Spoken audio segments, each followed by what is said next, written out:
Hola, ¿qué tal? ¿Cómo estás? Espero que estés bien. Me da mucho gusto saludarte en una cápsula más de tu universidad, UNT. Soy el maestro Osvaldo Aguilar Gómez. Nos encontramos en la materia de mecánica de sólidos y estamos a punto de iniciar la unidad número 3. Espero que la información que te proporcionemos en estas siguientes cápsulas correspondientes todavía a la segunda semana sean de provecho para ti, para tu formación profesional. Bienvenido.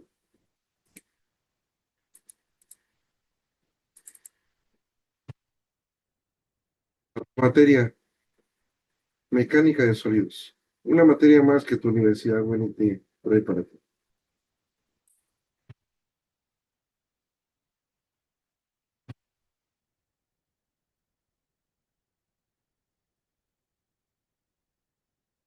Bienvenido a la unidad número 3. Esfuerzo y deformación, elementos sometidos a torsión. ¿Cuál es el objetivo de nuestra unidad? El estudiante va a determinar los esfuerzos y las deformaciones en elementos mecánicos sometidos a torsión. Variaciones de temperatura, cargas axiales. Aplicando herramientas de representación gráfica del estado de esfuerzo y considerando los factores de concentración de esfuerzos para predecir la respuesta del material y así garantizar la integridad estructural de los componentes bajo diversas condiciones operativas.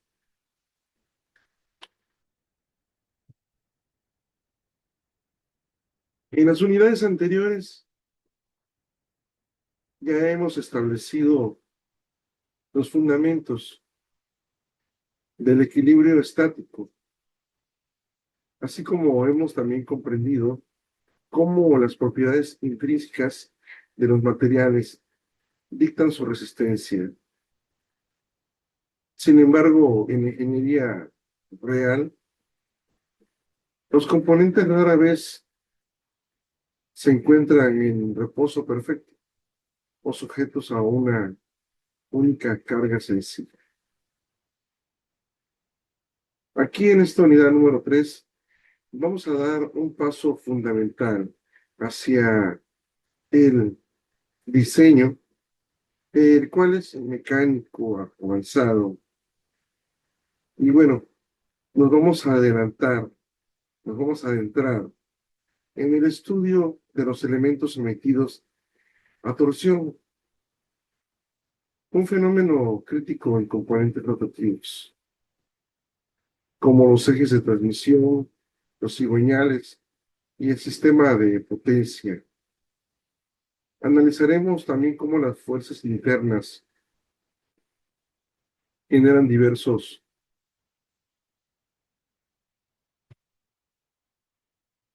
esfuerzos cortantes que van a variar a lo largo de la sección transversal, así como cómo estas deformaciones, si no se controlan, comprometen la integridad del componente. Industrial, te voy a explicar acerca de la fabricación de los barandales y rejas ornamentales que a veces nosotros vemos en las distintas rejas de las casas. Estos llevan una torsión en frío. Podremos ver aquí en la imagen.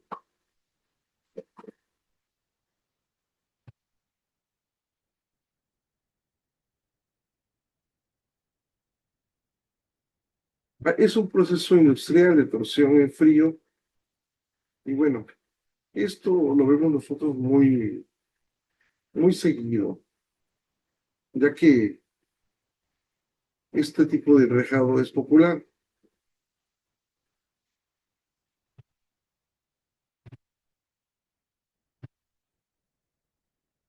y es muy solicitado en la industria de la herrería estructural.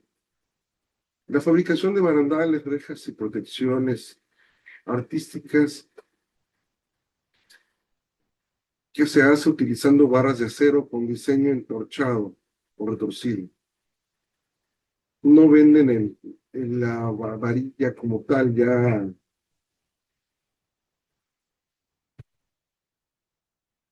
doblada, ya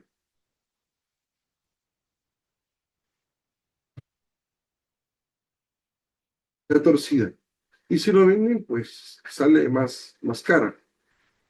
El proceso consiste que en los talleres de manufactura metálica, herrerías, es muy común utilizar barras de acero. Estas son como secciones transversales, una cuadrada o plana, para darle un acabado estético y estructural en los barandales de las escaleras o balcones. Se sujeta a la pieza una barra de acero recta, por ejemplo, de sección cuadrada de 9 pulgadas, se coloca horizontalmente en una máquina dobladora o torno especializado. Para la herrería, eh, utiliza una mordaza fija en el extremo del otro extremo de la barra, mientras el otro extremo queda libre para girar.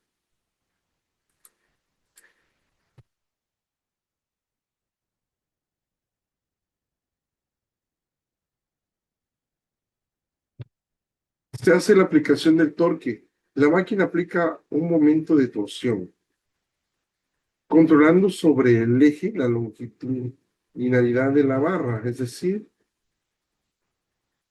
cuando se engancha la varilla en una base cuadrada, hay otra pieza que lo está sosteniendo aquí y hace el efecto de torcerlo. Es una deformación plástica que al girar un extremo mientras el otro se mantiene estático, se genera un esfuerzo cortante a lo largo de toda la pieza. Como la fuerza supera el límite elástico del acero, pero se mantiene por debajo de su punto de ruptura, el material sufre una deformación plástica permanente y adopta las características formales de la hélice o el espiral, algo clásico, como lo repetían los barandales.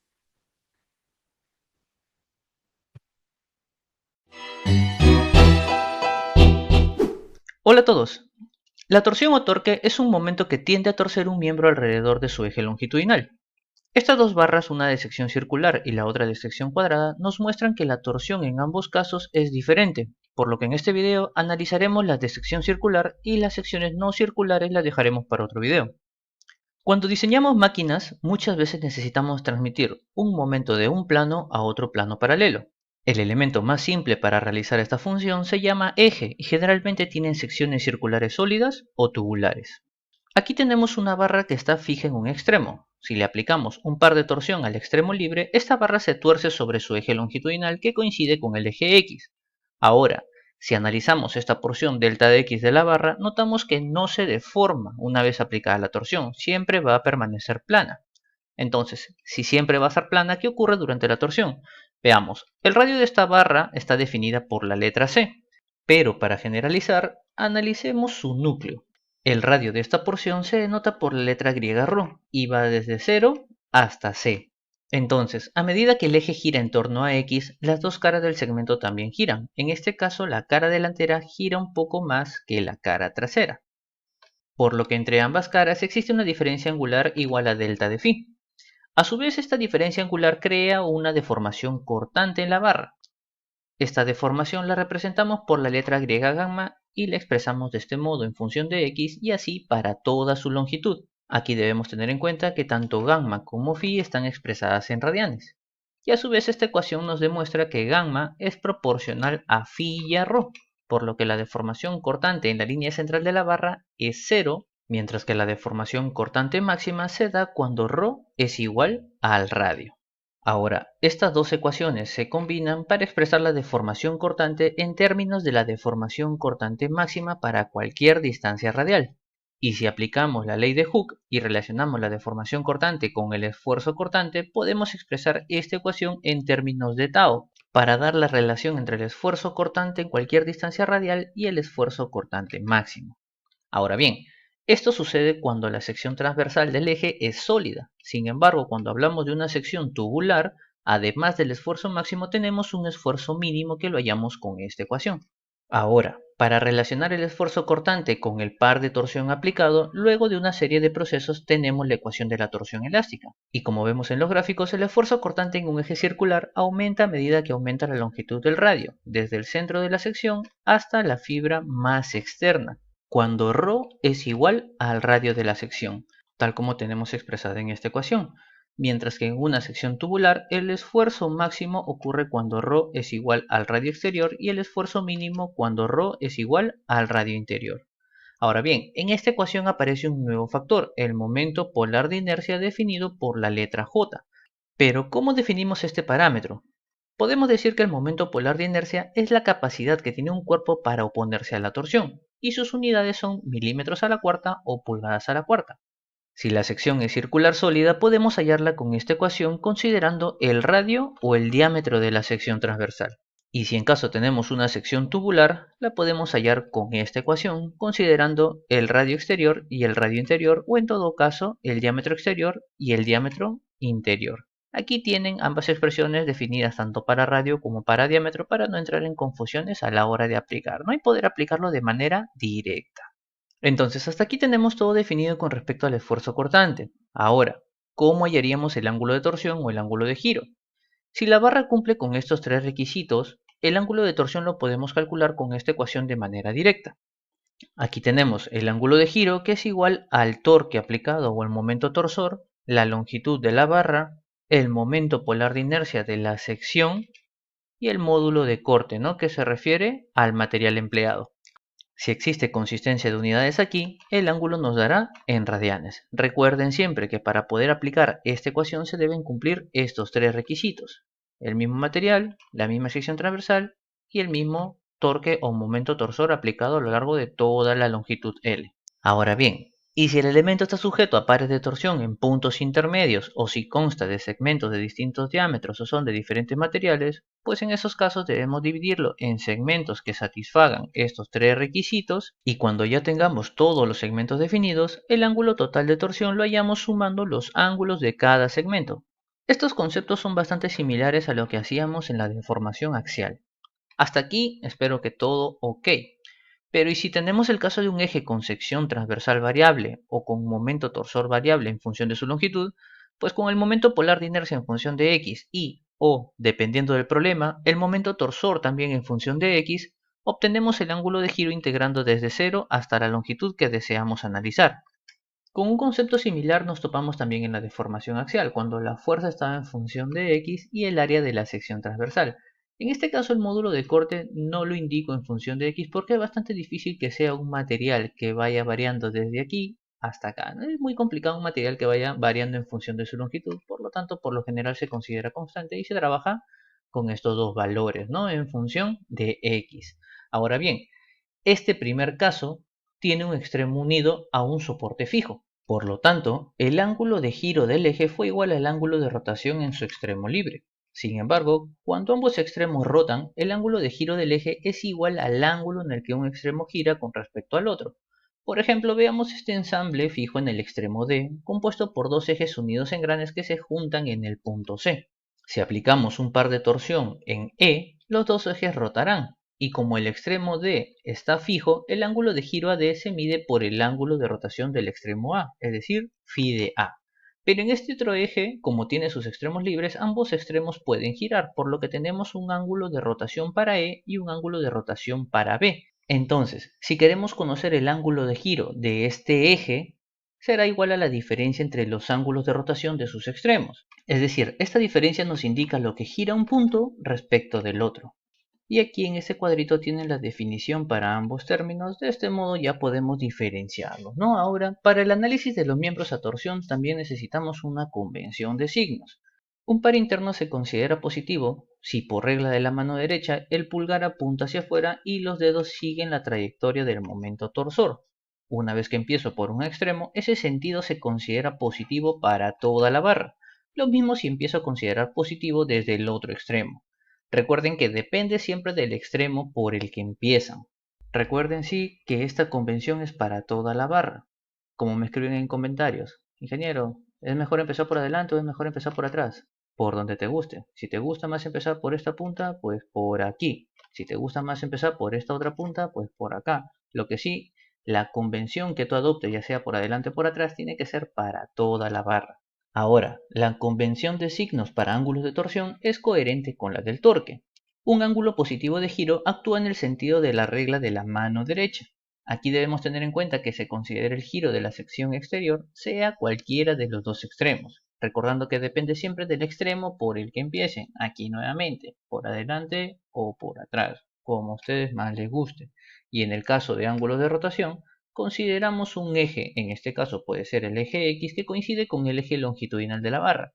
Entonces, un ángulo de rotación positivo actúa en el sentido de la regla de la mano derecha sobre el eje X positivo, recordando siempre la diferencia entre ángulo de rotación y ángulo de giro que acabamos de explicar.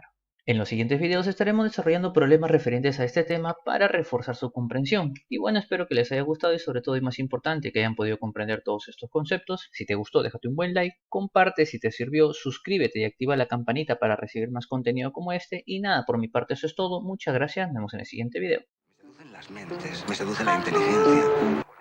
Tan solo quiero que me expliques cómo vas a ser fiel cuando yo coja el micrófono y te olvides de él. ¿Quién va a parar a tu pasión? Análisis de esfuerzo y de formación en este proceso. Distribución del esfuerzo. Durante este proceso industrial, el esfuerzo cortante no se distribuye de igual manera en toda la barra.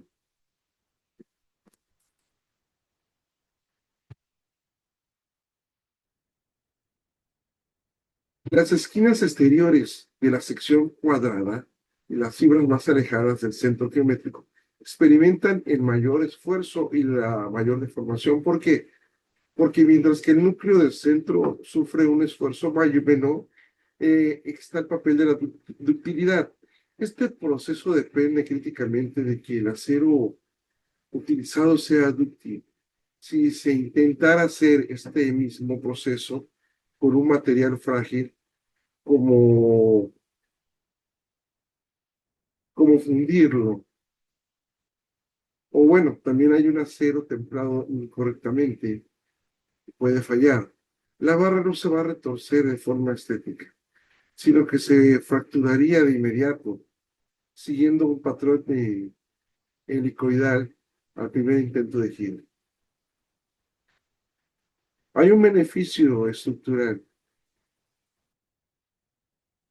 Curiosamente, al someter la barra a este proceso de torsión, el cual es controlado en frío, el acero experimenta un endurecimiento por deformación, llamado cold working, lo que incrementa ligeramente su resistencia mecánica superficial, haciéndolo un elemento rígido y seguro para la contención de barradones. Agradeciendo de antemano tu atención, te mando un cordial saludo y te espero en la próxima cápsula.